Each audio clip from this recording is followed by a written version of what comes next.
नमस्कार, breaking bulletin देखना आप शुरू कर चुके हैं। मैं आपके साथ कमल कौशिक। आइए शुरुआत करते हैं ब्रेकिंग बुलेटिन की और दिखाते हैं आपको अहम खबरें। वीर जवानों को श्रद्धांजलि अर्पित की गई है। दिल्ली में 2001 संसद आतंकी हमले की बरसी है आज और शहीद हुए वीर जवानों को श्रद्धांजलि अर्पित कर उनके बलिदान को याद किया गया। प्रधानमंत्री नरेंद्र मोदी और अन्य नेता भी यहां पर मौजूद थे, जिन्होंने श्रद्धांजलि दी उन वीर जवानों को जो लोकतंत्र की रक्षा के लिए यानी कि संसद की रक्षा के लिए अपने प्राणों को न्यौछावर कर चुके थे। साल 2001 का ये आतंकी हमला देश कभी नहीं भूल सकता। अब तस्वीर में देख सकते हैं नेता प्रतिपक्ष राहुल गांधी भी आपको नजर आए थे। संसद हमले के शहीदों को उन्होंने भी श्रद्धांजलि दी। मुख्यमंत्री नायब सैनी ने भी उन वीर जवानों को याद किया।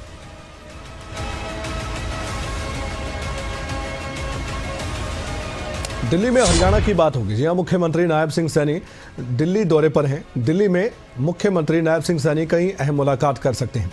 हरियाणा के मुद्दों को लेकर भी चर्चा कर सकते हैं।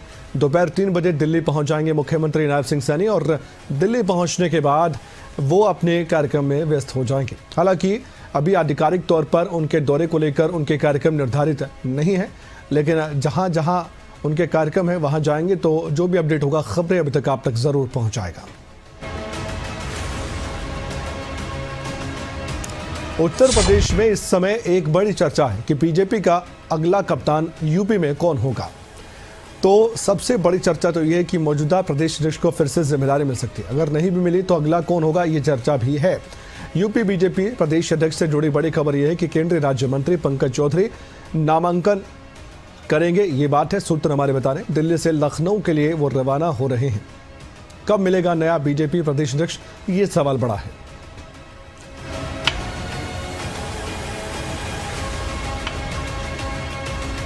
बात दिग्विजय चौटाला की, उनके बयान पर बवाल, क्योंकि कैबिनेट मंत्री कृष्ण बेदी ने भी उनको खूब खरी खोटी सुनाई। कह दिया कि टोर बनाने, रुआब झाड़ने के लिए सुरक्षा ले रहे हैं। अपने राज्य में आईएएस आईपीएस को जूते मारते थे। कृष्ण बेदी ने कांग्रेस को भी लपेटे में लिया और चैलेंज दे दिया कि 5 लोकसभा और 37 विधानसभा की सीट लेकर दिखाएं। कांग्रेस का सौदा ही कुछ नहीं बचा। वोट चोरी का आरोप लगा रहे हैं। आपके पास पर्स है तभी तो चोरी होगा, किसी के पास पेन है तभी तो चोरी होगा। अब कांग्रेस के पल्ला सौदा ही कुछ नहीं है। वोट कौन सी वोट की चोरी बात कर रही है? कहाँ उन्होंने उसमें लोकर में रख रखी थी वोटा जो इनकी चोरी होगी? अरे 5 में से 5 सीट तुम लोकसभा की जीत रहे हो, 37 तुम विधानसभा की जीत रहे हो। वोट चोरी होगी, वोट चोरी होगी। जहां भी आप लोग आ रहे हो, कम मार्जिन से आ रहे हो, मान लो मुकाबले में आ रहे हो, तो कौन सी वोट चोरी कर ली? और यदि वोट चोरी कर ली तो मैं तो कांग्रेस को चैलेंज करता हूँ, 5 के 5 रहने के सांसदों के रिजाइन दिलाए और अपने 37 विधायकों को रिजाइन दिलाए। दोबारा देख ले, जब वोट ठीक हो जाए तब आकर चुनाव लड़ लियो। कितना रोक रखा है? ये बिना वजह अपना गला फाड़ फाड़ के। शायद आज एक नेता कांग्रेस का भी यहाँ पर कोई मीटिंग कर रहा था और वो कहते हैं कि अनुशासन समिति का बना रखा। वो खुद अनुशासन भंग करने का उसका अपना रिकॉर्ड है। कांग्रेस पार्टी को कितनी बारी अलविदा किया, कितनी बारी कांग्रेस में आया। अब उनका अपना तो मामला सारा बिगड़ा पड़ा, कोई किसी को देख के राजी नहीं। मुश्किलों में किसान नेता। जी हां, भिवानी से खबर यह सामने आई कि किसान नेता रवि आजाद पर एफआईआर हुई। यहां तक कि पॉक्सो एक्ट की धाराओं के तहत मामला दर्ज भी हुआ। रवि आजाद पर मामला दर्ज होने के बाद लगातार प्रतिक्रियाएं ये सामने आ रही हैं कि आखिरकार क्यों और किस स्थिति में ये सब कुछ हुआ। भिवानी के बहल में रवि आजाद पर यह मामला हुआ है दर्ज। नाबालिग के पिता की शिकायत के आधार पर पुलिस ने एफआईआर की है। भिवानी पुलिस मामले की छानबीन कर रही है।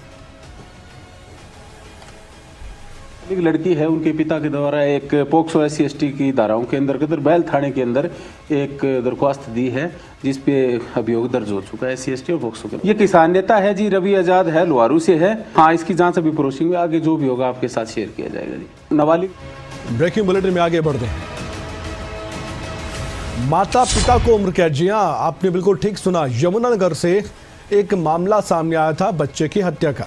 पुलिस मामले की छानबीन कर रही थी तो मालूम हुआ था कि 3 साल के बच्चे की हत्या किसी और ने नहीं बल्कि उसके ही मां और सौतेले पिता ने की थी। उनको उम्र कैद की सजा सुनाई गई है। यह मामला 11 दिसंबर 2022 का बताया गया। बच्चे की हत्या की गई थी, तलवार से काटकर नाले में बच्चे का शव फेंका गया था। इस खबर पर हम जानकारी जुटाएंगे। हमारे साथ इस समय रजनी सोनी यमुनानगर से जुड़ चुकी हैं, उनसे हम बातचीत करेंगे। रजनी, क्या है मामला, दर्शकों को बताइए शुरुआत से लेकर अब तक क्या क्या हुआ इस मामले में।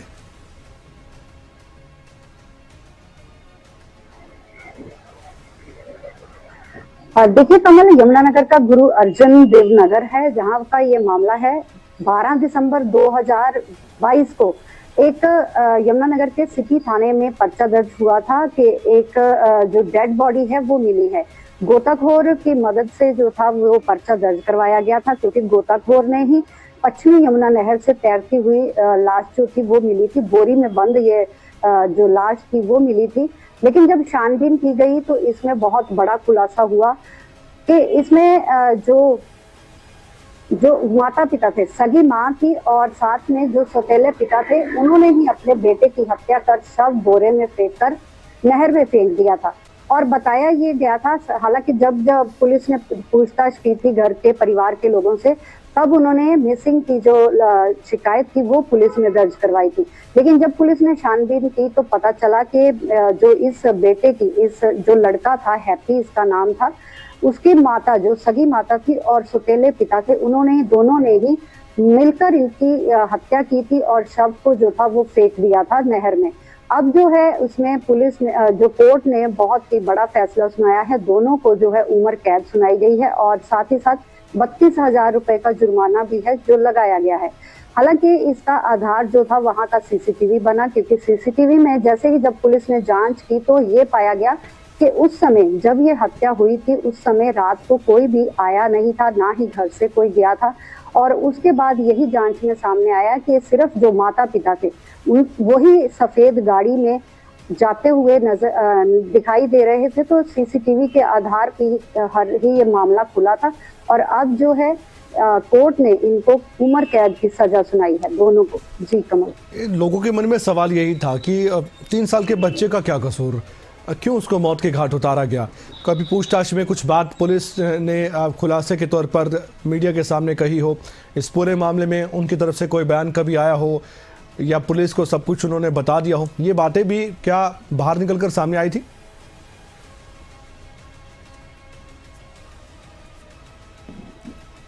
कमल, मैं थोड़ा सा यहाँ दुरुस्त करना चाहूंगी कि ये जो बेटा था जिसकी उम्र 3 साल नहीं थी, 19 साल इसकी उम्र थी। और जो इसकी माँ थी, जब इससे पूछताछ की गई तो बाद में खुलासा हुआ था कि ये शराब पीने का आदी था और इसी वजह से घर में अक्सर लड़ाई झगड़ा रहता था। और यही वजह बना उसकी मौत का, क्योंकि सगी माँ के साथ भी जैसे लड़ाई झगड़ा करता था। तो सौतेले पिता ने ही ये योजना बनाई थी कि क्योंकि बहुत ज्यादा नशा करता था, तो इसके पिता ने इसकी माँ को यही कहा था कि अगर इसको हम नहीं मारेंगे तो ये हमें मार देगा, जो पुलिस की जांच में सामने आया है। और यही नशे की वजह से ही सगी माँ ने अपने जो सौतेले पिता, दोनों ने मिलकर इस हैप्पी को मौत के घाट उतारा था और उसका शव जो था बुरी तरह से काटा हुआ था, उसको बोरे में बंद करके पश्चिमी यमुना नहर में गिरा दिया गया था। और गोताखोर ने जब ये शव निकाला और गोताखोर ने ही शिकायत जो थी वो पुलिस में दर्ज करवाई और अब जो है कोर्ट ने अहम फैसला सुनाया है। आगे बढ़ते हैं।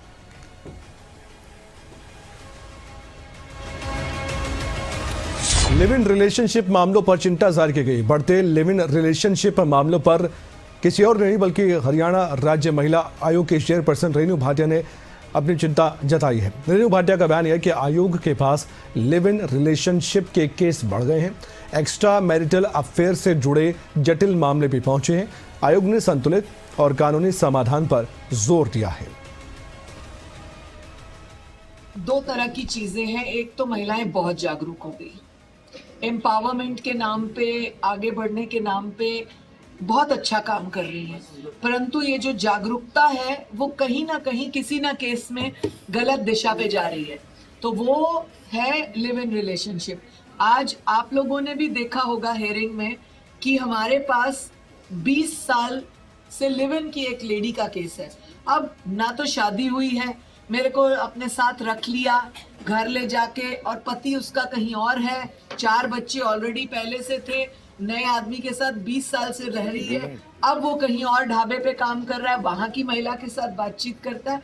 मतलब ये एक न्यूसेंस क्रिएट करने वाले केसेस हैं। कि आपने अभी शादी नहीं की, 20 साल से रह रही हैं, उसको हम क्या नाम देंगे।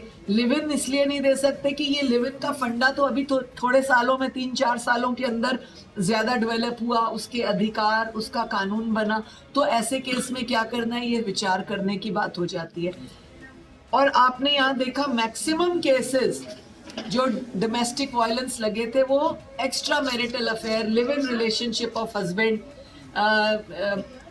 अब्रॉड चला गया, एनआरआई हो गया, वहां जाके दूसरी शादी कर रही, माँ बाप उस बच्चे का फोन नंबर एड्रेस नहीं बताते हैं।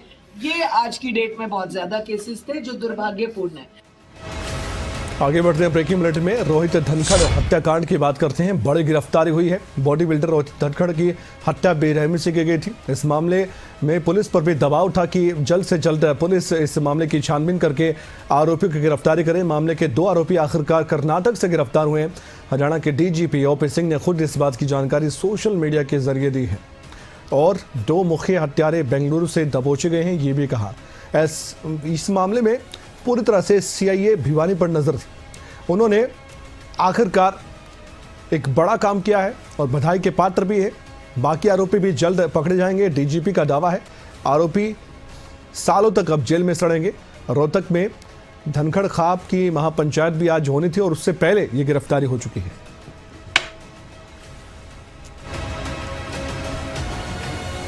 मौत का लाइव वीडियो। जी हाँ, करीना से खबर है। होटल मालिक की हार्ट अटैक से मौत हो गई। देखते ही देखते कुर्सी से ये गिरता हुआ नजर आया है होटल मालिक और कुछ ही सेकंड में उसकी मौत हो गई। सीसीटीवी में तस्वीर कैद हो गई। कनीना में एक 42 वर्षीय होटल मालिक के साथ ये सब कुछ हुआ।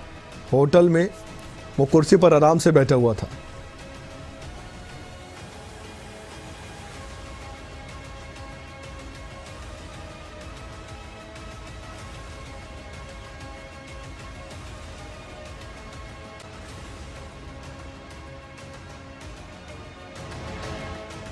और दिल वाले इन तस्वीरों को नहीं देख सकते क्योंकि आप देख सकते हैं कि हाथ फेल हो गया इस शख्स का। सीसीटीवी फुटेज भी सामने आया। चेक किया गया कि आखिरकार इसके साथ क्या हुआ था, तो जानकारी यही दिखी कि अचानक से तबीयत बिगड़ी और हार्ट फेल हो गया। कुर्सी से नीचे लुढ़क कर ज़मीन पर गिर गया ये शख्स। सूचना मिलने पर परिजन मौके पर पहुंचे, अस्पताल लेकर गए, लेकिन डॉक्टर्स ने मृत घोषित कर दिया। पंचकुला में लोक अदालत है। जी हां, पंचकुला जिला अदालत में भारी भीड़ नजर आ रही है। ट्रैफिक चालान का भुगतान करने लोग पहुंच रहे हैं। कोर्ट परिसर के बाहर लोगों का जमावड़ा लग गया, लंबी लाइन लग गई। भीड़ को मैनेज करने के लिए पुलिस कर्मियों को तैनात तक करना पड़ा क्योंकि लोग ये चाहते हैं कि उनके जो पुराने पेंडिंग चालान हैं वो डिस्पोज हो जाए, उनको पूरी तरह से ख़त्म करवा दिया जाए। और लोक अदालत में ये देखा जाता है कि डिस्काउंट यानी कि जो भी चालान होता है वो जितने पैसों का होता है उससे कम पैसों में सहमति बनती है दोनों पक्ष में, तो फिर ये चालान डिस्पोज हो जाता है। और इसी बात का फ़ायदा उठाने के लिए लोग यहाँ पर पहुँचते हैं। ये इस साल की आखिरी लोक अदालत है। अब अगले साल मालूम होगा लोक अदालत कब लगेगी, कैसे लगेगी, लेकिन इसलिए लोग यहाँ पर ज़्यादा संख्या में पहुँच रहे हैं। तस्वीर के माध्यम से भी हम आपको दिखा रहे हैं कि कोई ऐसी वैसी लाइन नहीं है, बल्कि लोग अपना चालान का भुगतान करने के लिए यहाँ पर आए।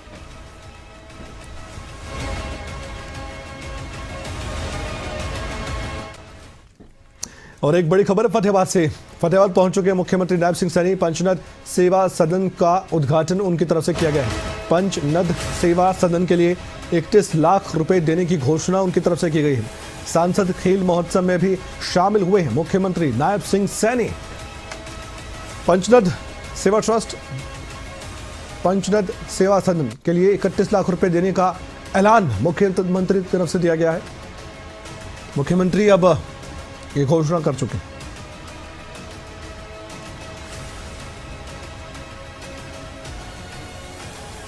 तस्वीरें हम आपको दिखा रहे हैं।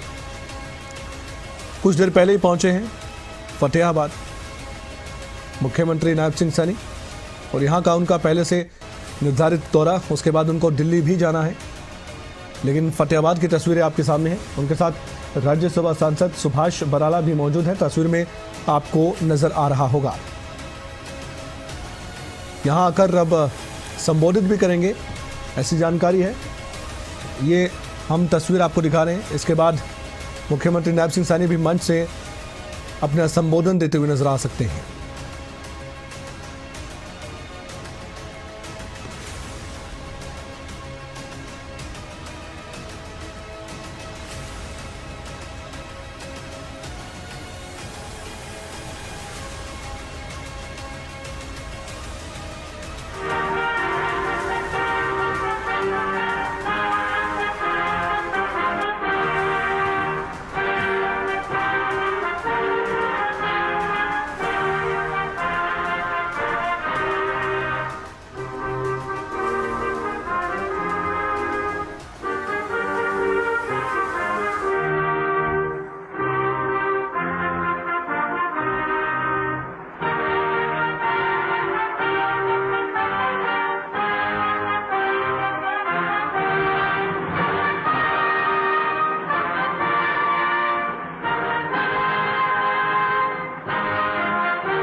बोलिए भारत माता की जय, भारत माता की जय, भारत माता की जय। ये तिरंगा माननीय मुख्यमंत्री महोदय के कर कमलों से आज जो फहराया गया है, ये उससे युवा शक्ति को समर्पित वो मान सम्मान है, वो उत्साह है, वो ऊर्जा है जिसका आजीवन ये खिलाड़ी पालन करेंगे। ये वो तिरंगा है जिसको फहराने में अनेकों माताओं के सपूत, अनेकों बहनों के भाई और अनेकों सुहागिनों के सुहाग कुर्बान हुए, तब जाकर ये तिरंगा फहराने का हमें मौका मिला, अवसर मिला, सौभाग्य मिला।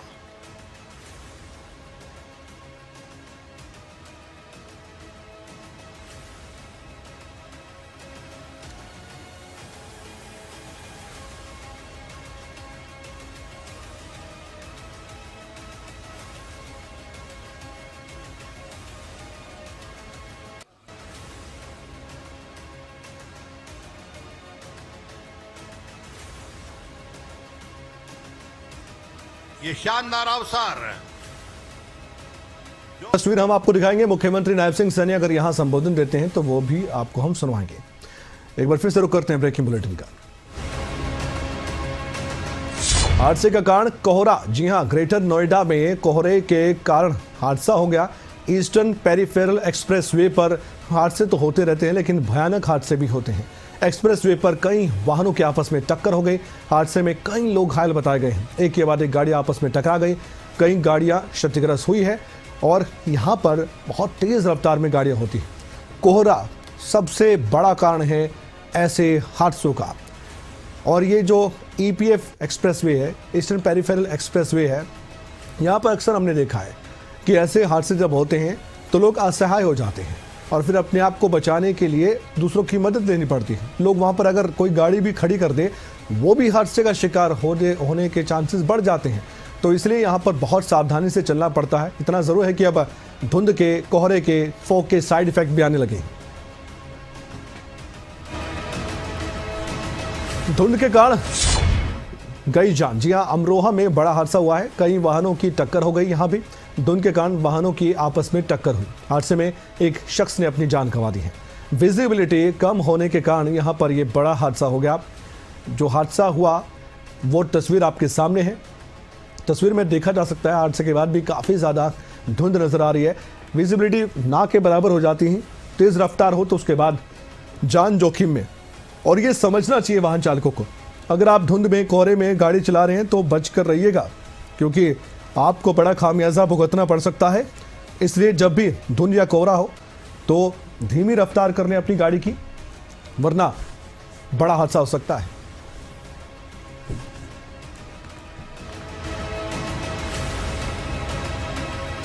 वाहन चालक ध्यान दीजिए। नोएडा में हादसों को रोकने के लिए बड़ा फैसला लिया गया है। पुलिस ने अब यहां वाहनों की स्पीड तय कर दी है। नोएडा यातायात पुलिस ने बड़ा फैसला सुनाते हुए कहा है कि घने कोहरे और धुंध के कारण हम फैसला लेते हैं कि 15 दिसंबर से 15 फरवरी 2026 तक अब स्पीड में कटौती कर दी गई है। यानी कि जिस रफ्तार से आप गाड़ी को भगाना चाहते हैं उस रफ्तार से नहीं भगा पाएंगे। अगर ऐसा किया आपने तो उसके बाद आप पर कार्रवाई हो सकती है, आपका चालान हो सकता है। इसलिए इस खबर को दूसरों से भी शेयर ज़रूर कीजिएगा। अगर आप ज़्यादा स्पीड में गाड़ी चलाते हैं तो एक तो हादसे का कारण बनता है, दूसरा आप नियमों को तोड़ते हैं।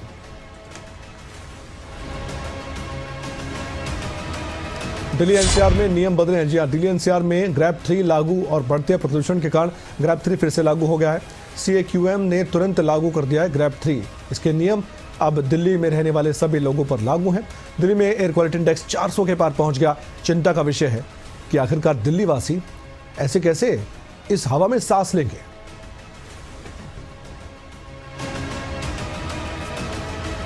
ऑपरेशन लंगड़े की बात करेंगे, लगातार जारी है। उत्तर प्रदेश में रायबरेली पुलिस का ऑपरेशन लंगड़ा हमने देखा। वाहन चेकिंग के दौरान पुलिस और बदमाशों के बीच मुठभेड़ हो गई। बदमाशों ने पुलिस की टीम पर ही फायरिंग कर दी। पुलिस की जवाबी कार्रवाई में 2 बदमाश घायल हुए हैं। बदमाश रितेश और विकास के पैर में गोली लगी है। दोनों चेन स्नेचिंग के मामले में वांटेड थे। खोरी थाना क्षेत्र के खांडेपुर पुलिया के पास ये एनकाउंटर हुआ। हमारे पास 2 युवक जिनकी उम्र तकरीबन एक की 23 वर्ष है तथा दूसरे की भी 23 वर्ष है। CSC खीरों से रिफर होकर के आए हैं। पुलिस द्वारा लिया गया है। बताया जा रहा है कि कुछ चोटें आई हैं, इनको प्राथमिक उपचार करके भर्ती किया गया है। और आग की चपेट में एक घर आ गया। हमीरपुर में शॉर्ट सर्किट आग का कारण बन गया। मकान में भीषण आग लग गई। देखते देखते इस आग ने घर को अपनी चपेट में ले लिया। घर से लगातार तेज आग की लपटें उठती रही। स्थानीय लोगों ने समय रहते आग पर काबू पा लिया। आग में हजारों की नकदी और सामान भी जलकर राख हो गया। जानकारी मिलते ही पुलिस मौके पर पहुंची। पुलिस ने मामले की छानबीन शुरू कर दी है। तस्वीर आप घर में लाइट से आग लग गई, जिससे हमारा काफ़ी सामान जल गया, पैसे भी जल गए, कपड़े भी जल गए, कुछ सोने चांदी के छोटे मोटे जो जेवरात थे वो भी जल गए। हमारा बहुत कुछ नुकसान हो गया है। कितनी कैश थी? कैश करीब 18-20 हज़ार रुपए की लगभग रुपए रखे थे, वो जल गए। आग कहे में लगी है? आग अलमारी में लग गई है। रेस है और ये रफ़ी भैया घर में आग लग गई थी।